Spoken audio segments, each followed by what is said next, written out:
Hello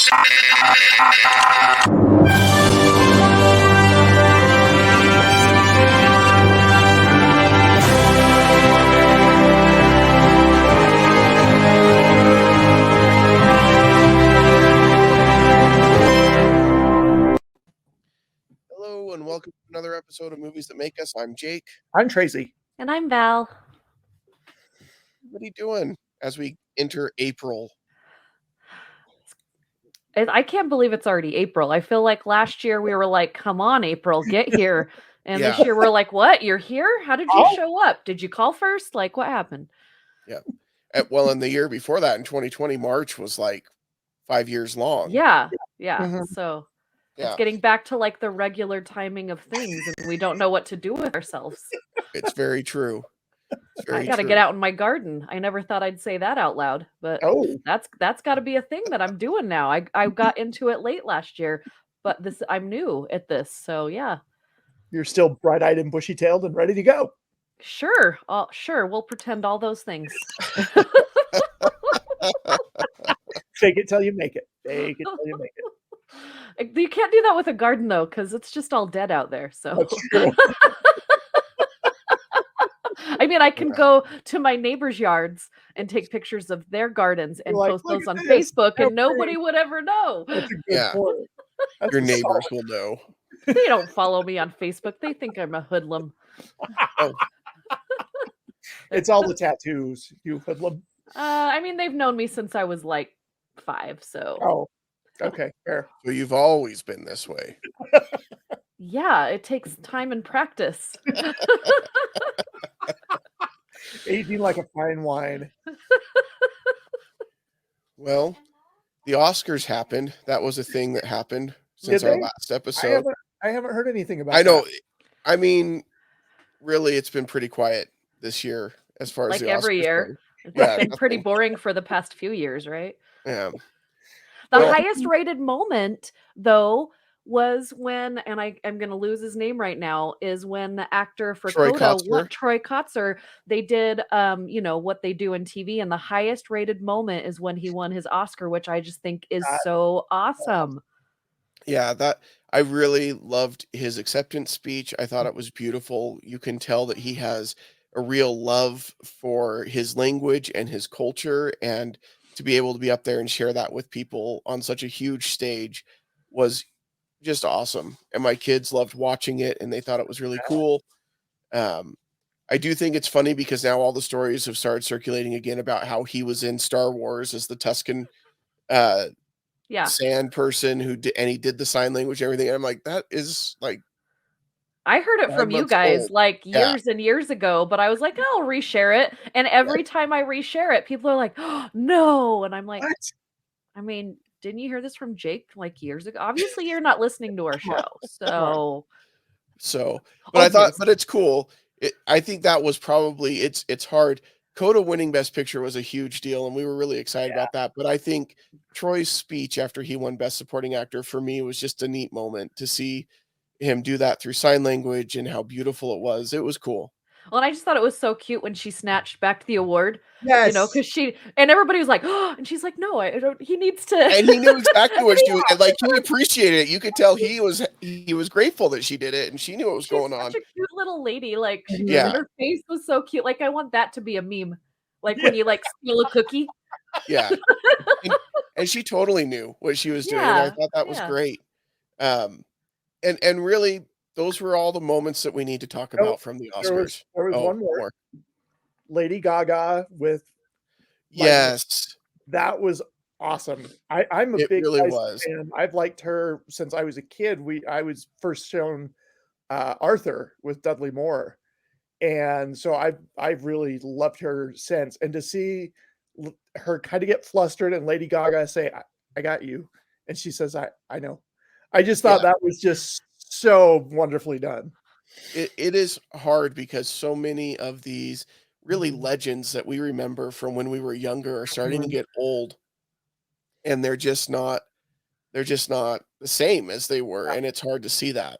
It's really Bruce hard. Willis. The announcement. Yeah, I was just gonna say the announcement with Bruce Willis this week. Yes. Just really like that. I mean, it's Bruce Willis, you know, and I Right? understand like everybody's human and you try and understand that every day, but when you see all these inhuman like moments of him on screen, Mhm. and, you know, I heard this a story about how he still has like 20 movies coming out that he's Yeah. made, that Mhm. he just had these smaller parts in because he knew he was struggling. So he'd go in and he just wanted to work, and most of them are independent films. Mhm. You know, and people were worried about him on set because he's never struggled like that. But just to know, and he's got a 10-year-old daughter that Yeah. has to go through this with him now. And it's just, you know, but to see like all of Hollywood to come out and, like, tweet how much they support him and Yes. everything, you know? He hasn't been, like, 100%, like, Boy Scout over his career, Oh, but Sure. he's always owned who he was, Mhm. and I just respect him as an actor and everything that he's given us, and it is sad, but, like, that's the thing is, like, we're now at the age where Mhm. our heroes are, like, getting old and dying, and I'm just like, I am, I'm that old now. yeah. I think of when I think of 20 years ago, I still think 1980s. I don't think of 2000, you know? Well, I can tell you, Tracy, the 1980s were, closer to 40 years ago than I 20, and I don't know. wanna talk about it. I I just know. don't I wanna am talk on the about it. downhill side to 50. Wow. Hey, Jake, I think that Dave is thanking you because I've been working on cleaning this office for like months and months, right?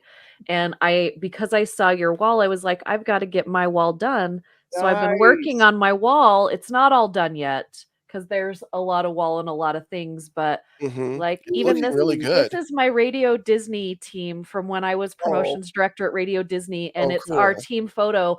And when the stations shut down, we all went to our favorite sushi place, like and we invited past radio crew that I'd never met, and they all signed this for me, and that was like some of the best that that's I cool. learned so much, but yeah, so I have some stuff up. I even have like Your my Val and Mike in the my morning. Valen mic in the morning, and I put one of my Spider-Man's over there because I can't have it like everywhere. But anyway, so you It's looking inspired really me to good. get off my butt and do some things.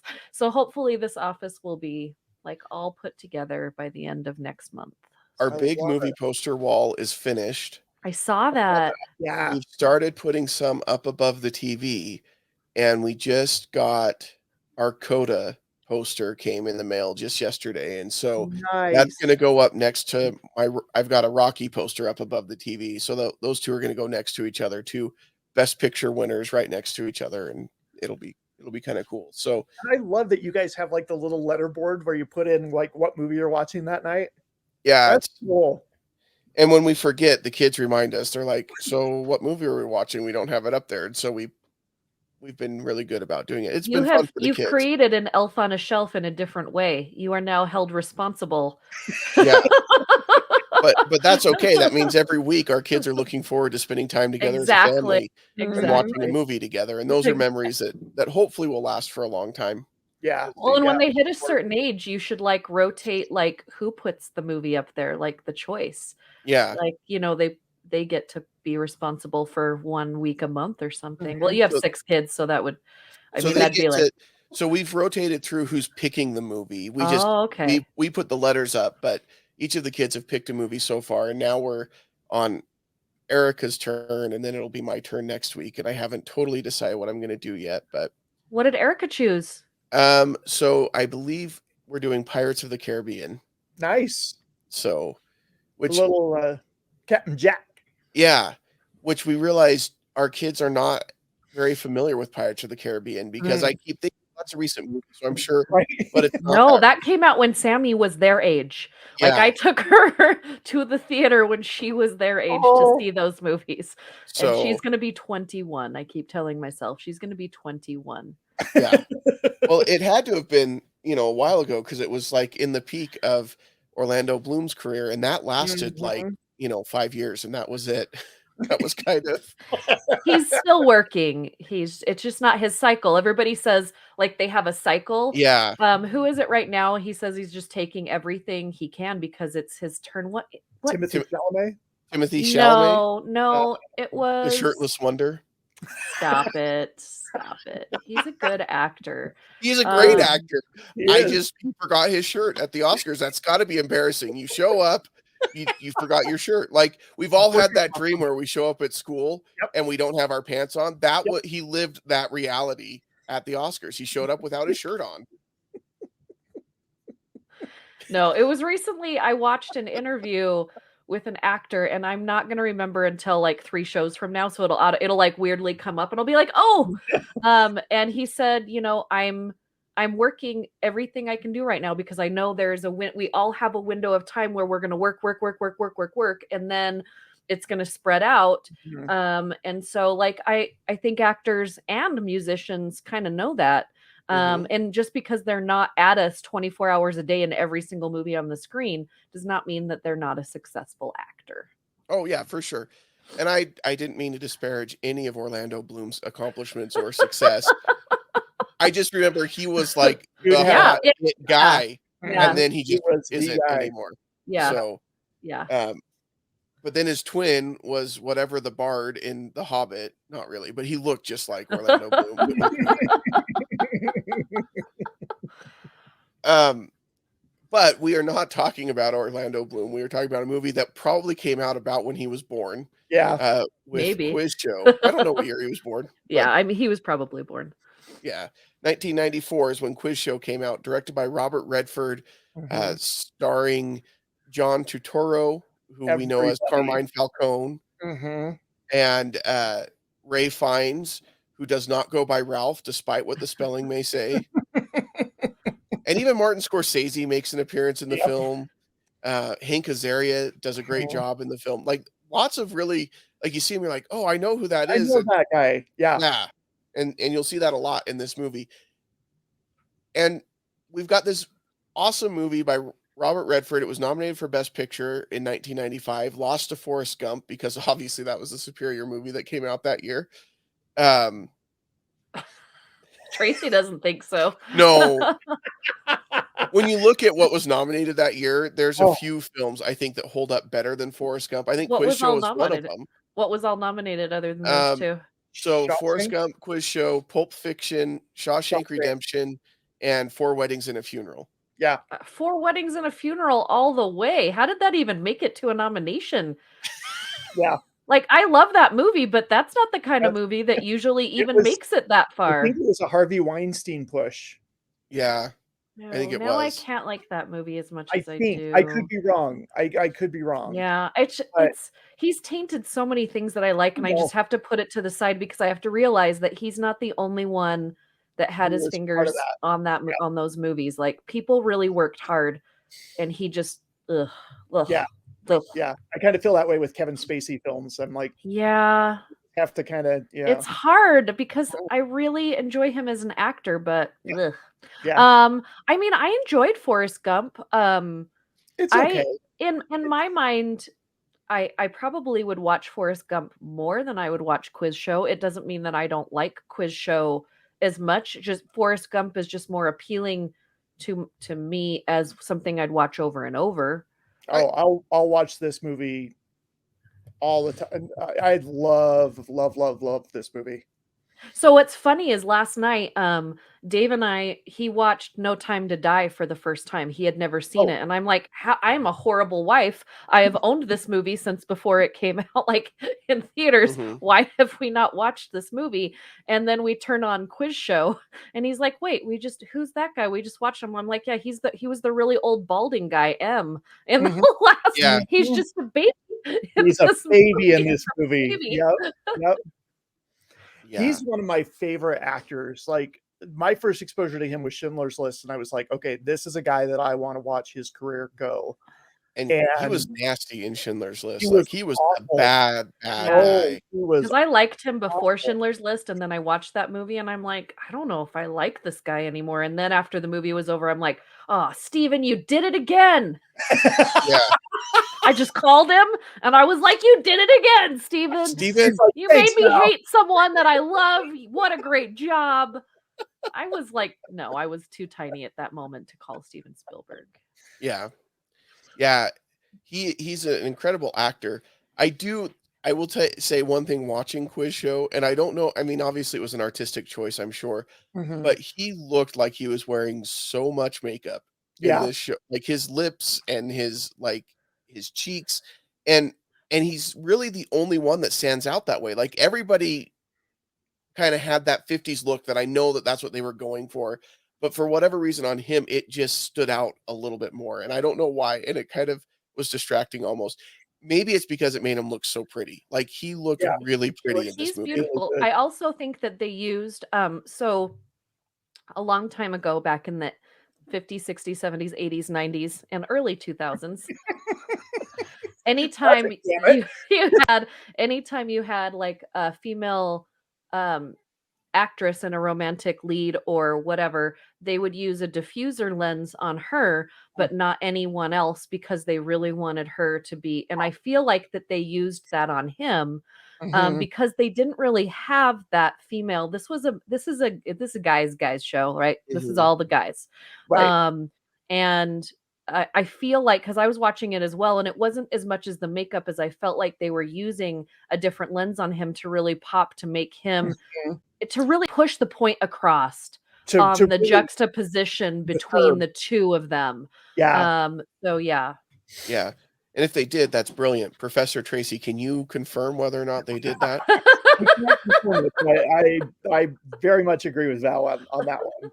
Ding, Yeah, ding, and Um, ding. 1 point for me. Can I go for 11? Is yeah, that yes, 11 but points? can I yes. get the 3rd part last? Always. I always want the third part last. And you've gotta dab the sweat. You gotta dab the sweat. You gotta breathe heavily into the I microphone. love him so much. I've watched so many movies with him in it over the past month. I feel like it's been a gift Yeah, John. because I watched Rounders, which is one of my favorite movies that John Turturro is in. I Mhm. watched Batman before that with the new Batman movie. He is brilliant in. Mhm. Um I just feel like it's been like a John Turturro month. Maybe that's what we need to do is like a John Down. Turturro month. I'll be I down.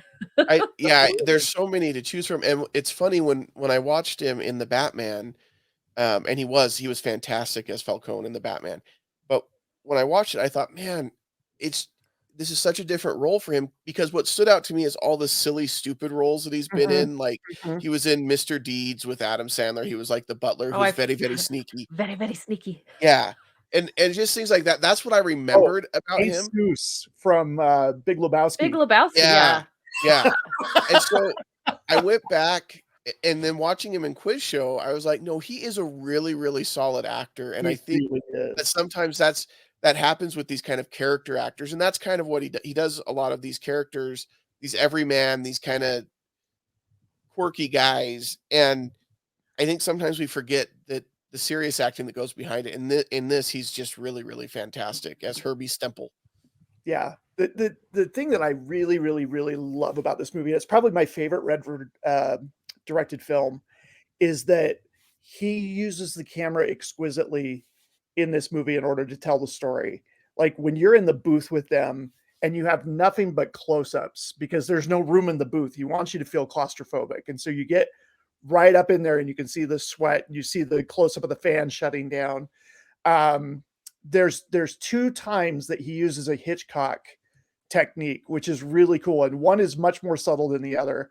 And Hitchcock, when he made the movie Vertigo, wanted to kind of give the viewer a sense of vertigo, and so what he would do, and Scorsese copied this in Goodfellas, it's become a pretty popular trick now, is that you either dolly in, where you have the camera on a wheeled set and you push it in while you're zooming back out, or you do the opposite. You zoom in while you're pulling back, one of the two. And what it does is it keeps whatever's in the foreground in the focus, but it shifts the background dramatically.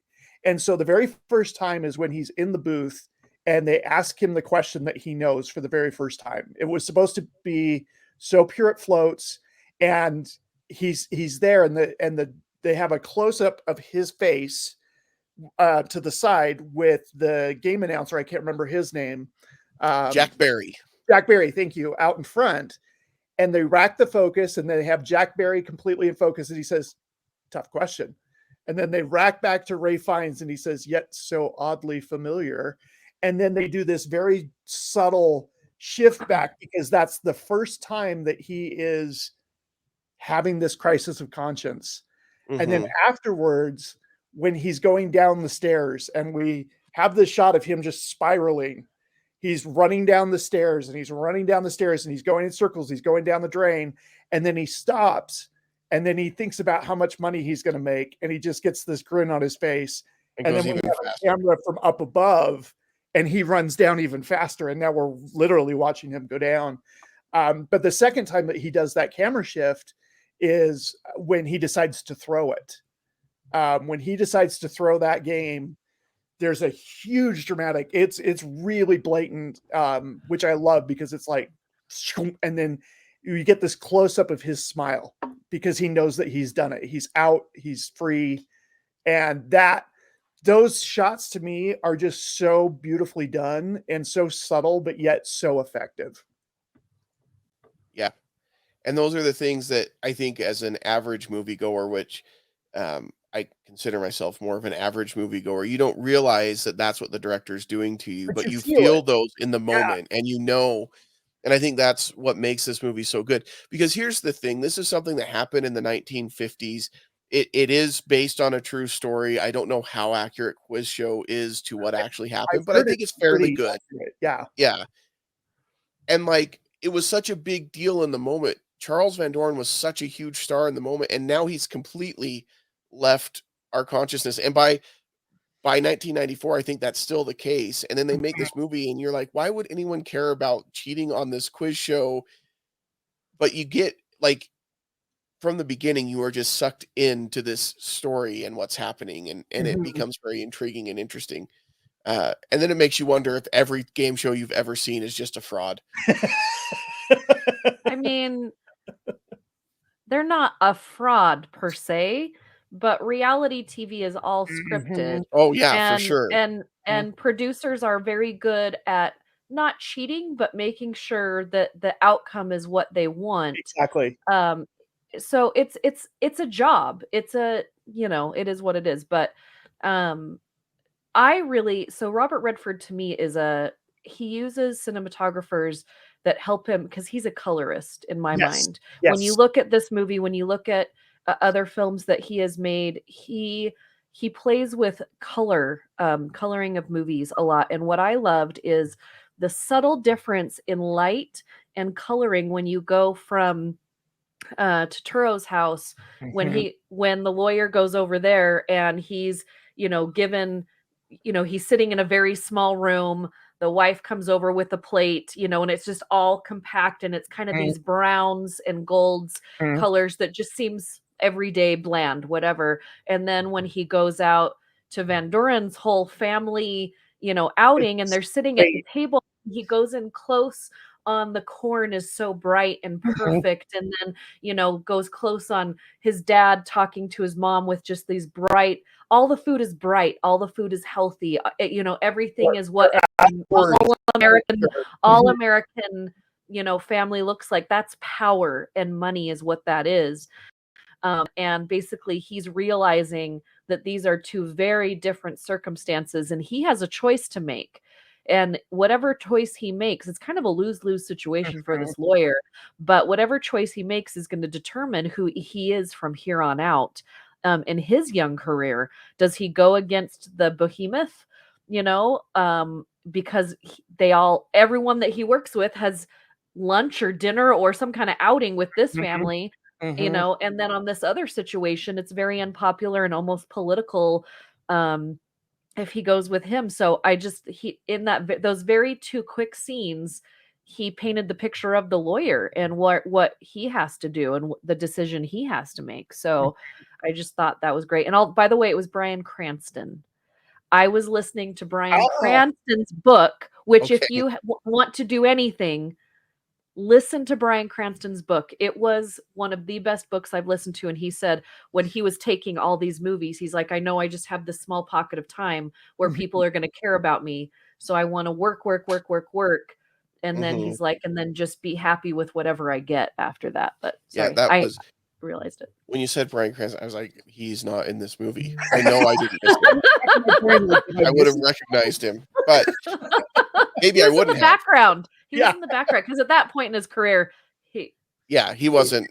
I mean, yeah. this is pre Malcolm in the Middle, and that was really kind of the This is first. probably even he pre did things Dentist on before. Seinfeld. Yeah, he was in Yeah, well, Seinfeld he did. before that. Yeah, he did. Yeah, and Seinfeld may have. Anyway, but But it was I don't probably think he was. pre that too. Yeah. Yeah, it was. But so the lawyer is Rob Morrow. I had to look it up because I didn't. And this is really probably the biggest and maybe even best thing that he's done. He's done a lot of TV, and he's done really well on TV. He did a But lot of 80s kind of like he was probably in Teen Beat at some point. yeah, The Canada show, Northern Exposure. Yeah. That was his big thing for a while. Yeah. but most of his success has been on TV, and he was like on Numbers, and that had a good run and everything. But he was actually really, really good in this film when you're considering that he's going up against actors like Ray Fiennes and John Turturro, and like he holds his own. He does a pretty good job. Yeah. I love how Redford, being a former actor, pulls these performances out of these actors. Like they're already good, but you get the feeling like he drew even more out of them, and everybody's got a crisis of conscience in this movie. Even down to the wife, who is of Herbie, who is very underused, as are most of the women in this film. Yeah, but everybody's got this crisis of conscience, and what are you going to do, and how are you? What kind of person are you, and what kind of person are you going to be? And that's an interesting question. Well, yeah, and his comes with, is he really going to bring in? He's hesitant to bring in VanDoren because he's worried that it's going to ruin his life, and he wants to go for the network and the sponsor. He's not interested in ruining any of the contestants' lives or anything like that. He wants NBC, and he wants pharmaceutical Geritol, whatever. Which, by the way, that sounds like I don't know how people were sold on commercials. Well, yes, I do, because we still have those kinds of commercials. Shed the fat, take this pill, and you'll lose all this weight. And it's the same thing. Credit card. Tonic. Yeah. But I love that moment at the very beginning when you meet Herbie Stempel, and he comes out, and he's supposed to be pushing Geritol, and he's like, "Oh, my wife's low blood was much better after Geritol. It's very effective, is all I'm saying." And that's he just keeps interrupting him. It's so and it just got more and more awkward. And you're like, Herbie, just stop, my friend. He's this kid who he craves attention. He craves the affirmation.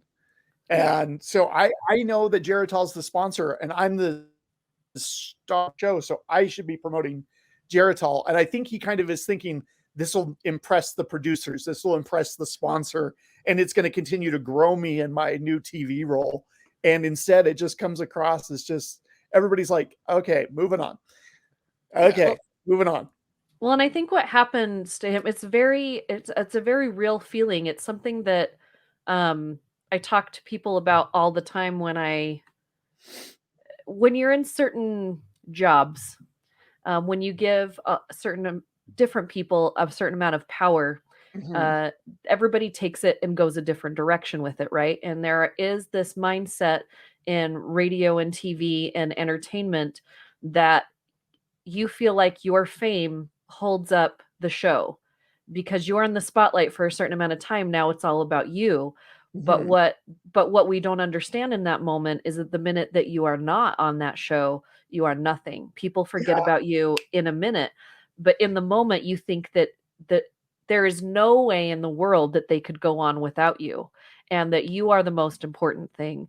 And that's what he created in his mind. And for being so smart, book smart, he is not a very smart man. He gave his money to a bookie thinking he was going to invest it for him, when if he was a very smart person, he would go and invest it in actual things, right? And he's like, and he skipped town, but he's going to get me my money. You're an idiot. But he made a lot of just really bad life decisions because all he was focusing on was how much he knew and how he knew more than everyone else. I know more than anyone else at this one thing you do, but you didn't know how a TV network worked. You don't know how money works. Like, well, and he also cast himself as the victim.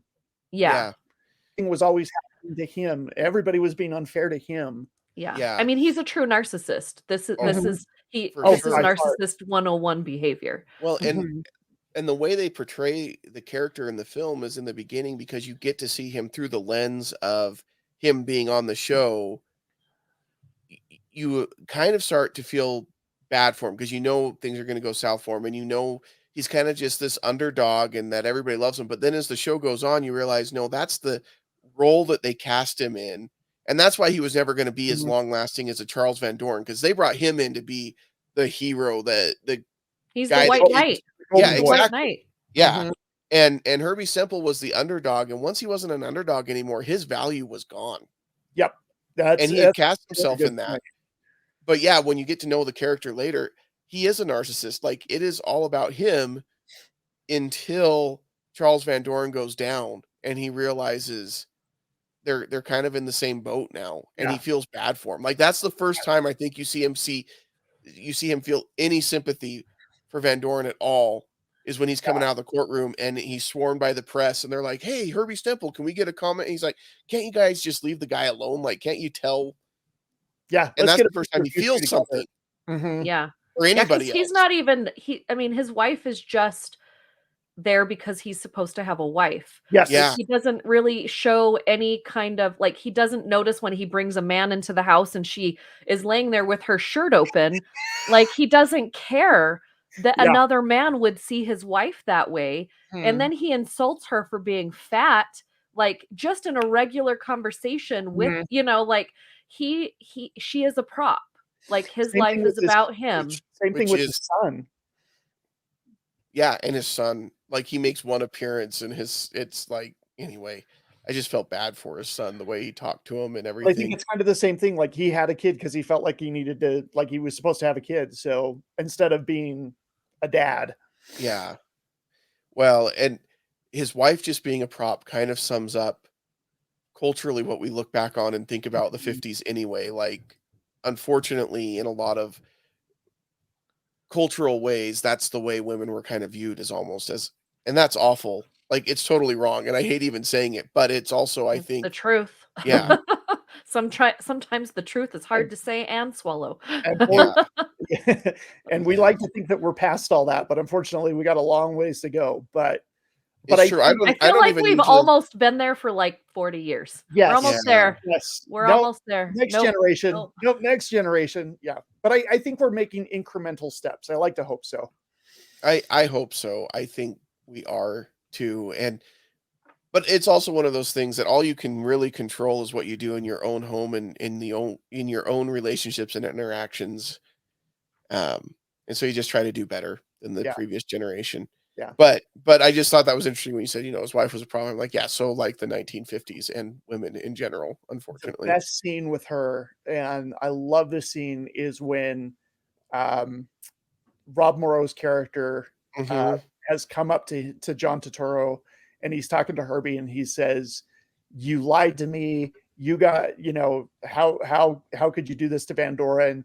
And he's really laying into him, and his wife is, like, up on a level looking down, and he Herbie realizes that he's about to lose this guy, and so he needs to finally come clean, and he says, "He got the answers because I got the answers." And you cut Hmm. to her reaction, and you just see this look of confusion and hurt, and then we cut back to those 2, and he pushes the elevator back open, and he's like, "Wait, what did you say?" And they talk for a second, and then you cut to Herbie kind of after the conversation ends, you cut to him kind of smiling like, "Yeah, I'm back. I got him." And then he looks up and his wife is gone. Yeah. And that's just such a beautifully it's like the Because she didn't editing is know. sublime. She Yeah. She she had knew no that there was manipulation going on. She knew that he threw it and all that, but she didn't know that he was I mean, getting the answers. and he's walking around his whole life, like saying in front of her and in front of the neighborhood, in front that he knows everything. Mhm. Like, you need to treat me differently because I have this one thing, and that's that I know everything, that I have all these Mhm. answers. I mean, he's a fraud. He doesn't Mhm. know anything, but he in his mind now thinks that he does. Like he thinks he's Right. a smarter He's Right. person convinced than himself. everyone else. And you get to, and like I said, it pokes holes in it when you see him make all of these other very, very bad decisions. And I'm not saying that people that are brilliant don't make bad decisions. Sure, Usually people sure. that are really brilliant aren't good at money, like Right. aren't good at relationships, Mhm. but this was this thing that she said, okay, you know what, he's brilliant. She's probably telling herself, like, I'm going over in my mind as a wife, like, who you stick Right. around, you put up with things because you know what, he is brilliant, he is doing this thing. And Misunderstood. then she finds out that everything she's been putting up with is a lie. Yeah. Yeah. That's such a good moment. Yeah. There's just little bits like that just you don't see as much in some of the films, and I miss that. Yeah. Well, and I think another powerful moment for me was when Ray Fiennes' character, VanDoren, goes and visits his dad, and he's Oh, trying to decide whether he should come clean or not, and the conversation he has with his dad when he lets his dad know that he was part of all of this, and, like, his dad was finally like, their relationship was finally kind of coming together a little bit. His dad was kind of respecting what he was doing. I love the scene when the mom and dad are watching the show and he turns it off because he's like, "It's just too intense. I can't take it." But then when they have that conversation and he's like, "It's my name that you've got out there." oh, Like, your and it was your just name is mine, or it's a Shakespeare quote, I think, isn't it? yeah, yeah, because they keep doing the Oh, Shakespeare thing, and I don't know enough Shakespeare to know that everything that I they said can't was tell you what probably a that's quote, from. Yeah. but But I love how they set that up earlier in the film. They set yeah. up that we're gonna run quotes from each other and try and Yes, stump when he does it to his dad first, and he's like, "This is no time for games. Like, we're not no, we're Mhm. this is a serious thing."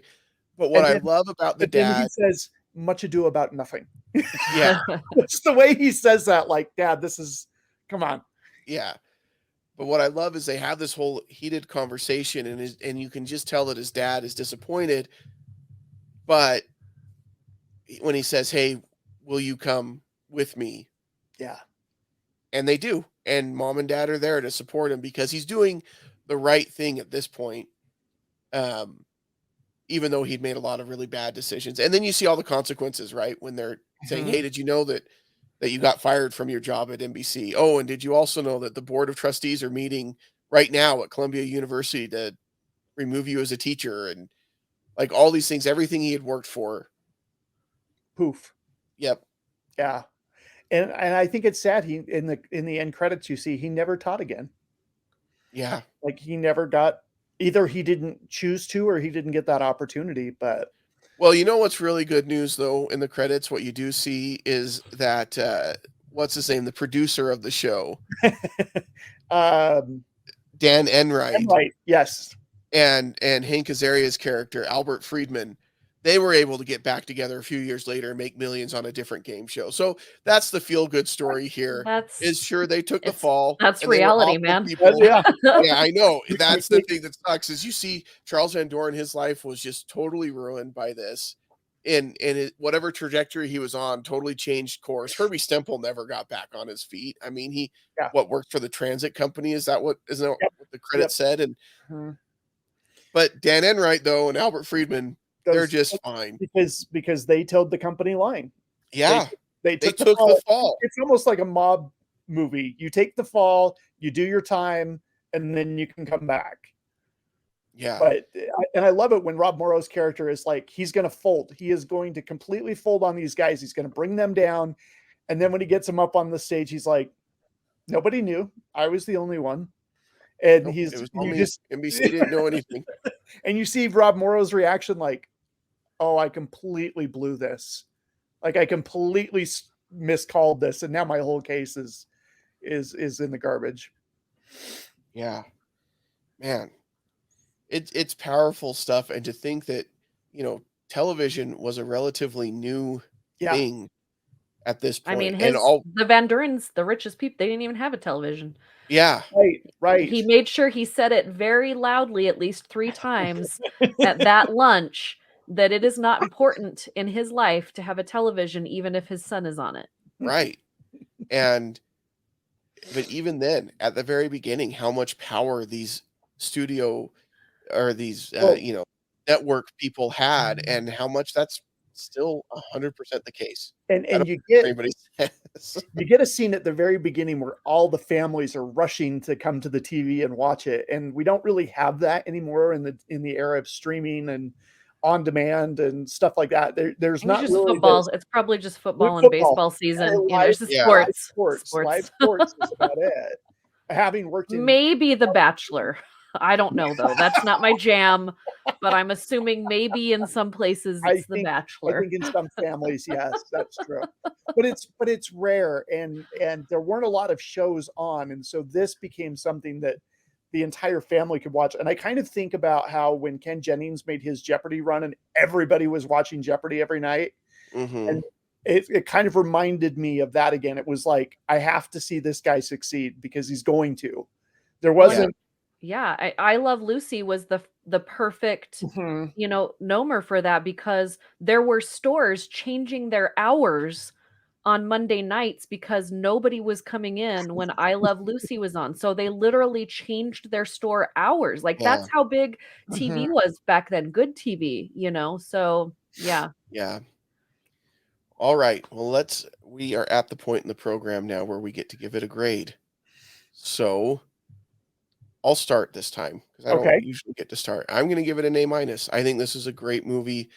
I do think what would prevent it from being an A for me is I don't know that it's one that I would just sit down and say, you know, what am I in the mood for? I'm in the mood for quiz show. Let's turn that on. But I mean, maybe I would, but not very often, right? And it's not one that I'm going to watch over and over again. But when I do watch it, I enjoy it. It's just really well done. It's really interesting. The actors are great. Robert Redford does a great job directing. So I'm giving it an A minus.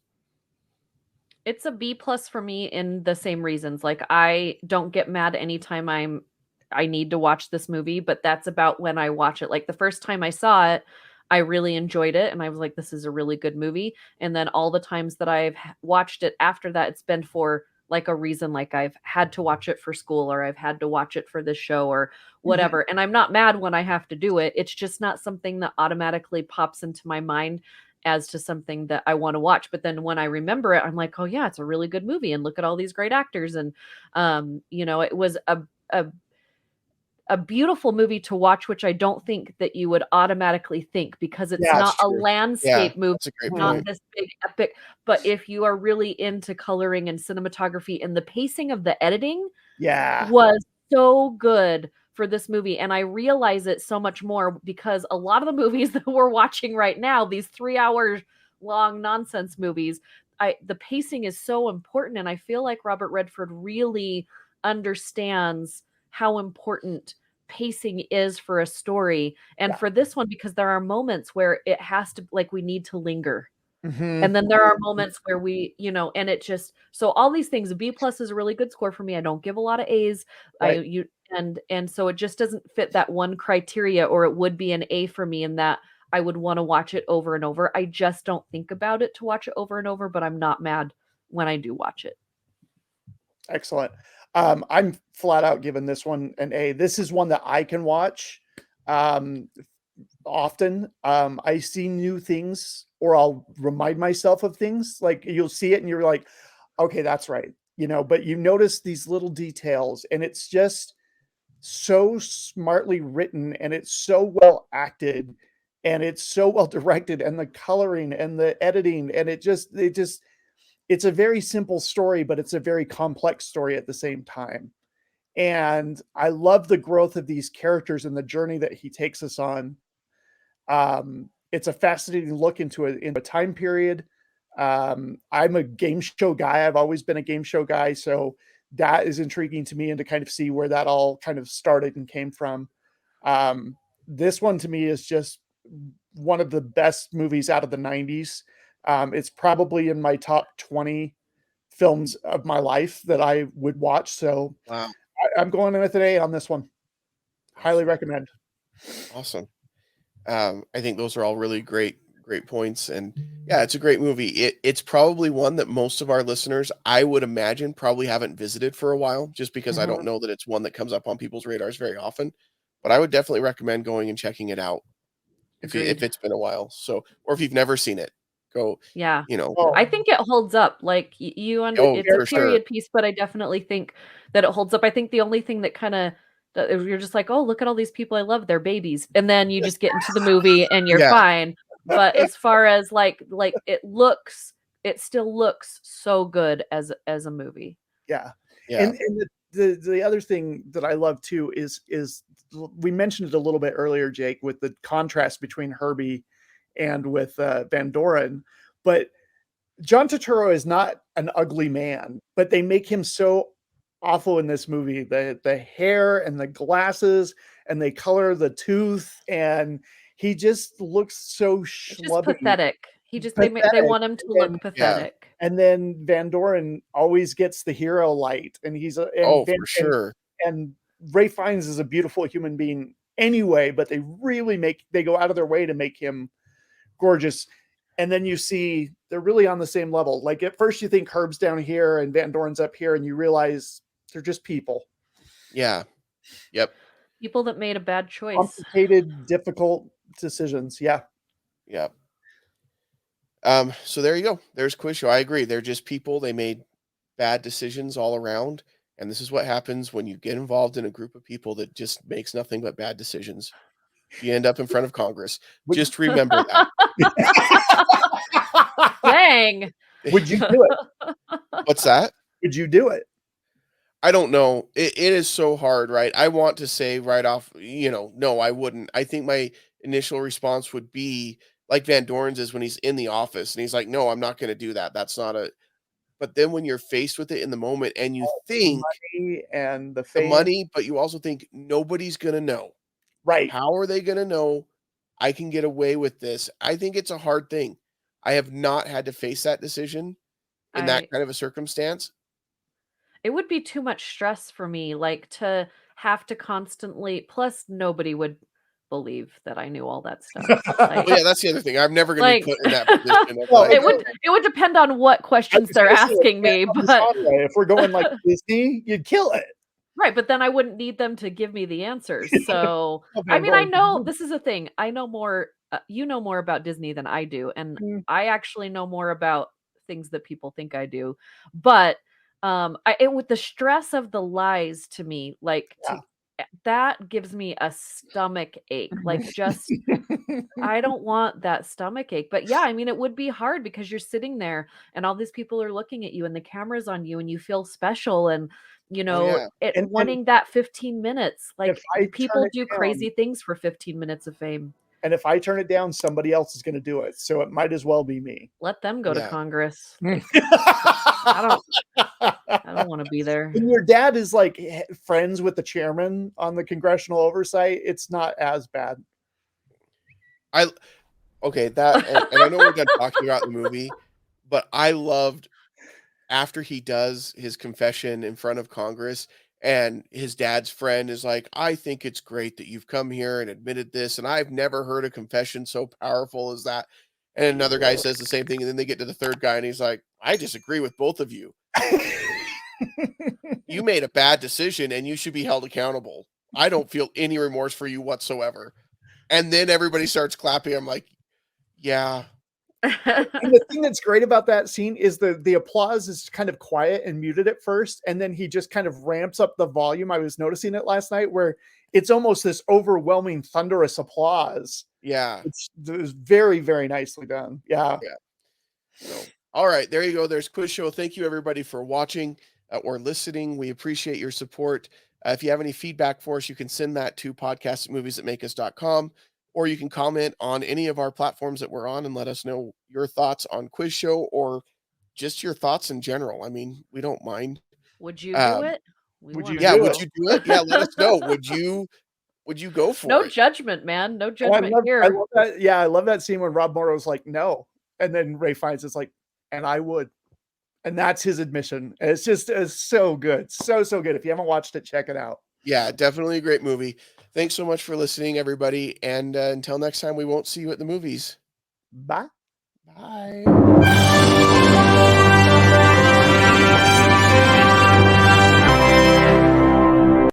This has been a Stolen Droids Media production.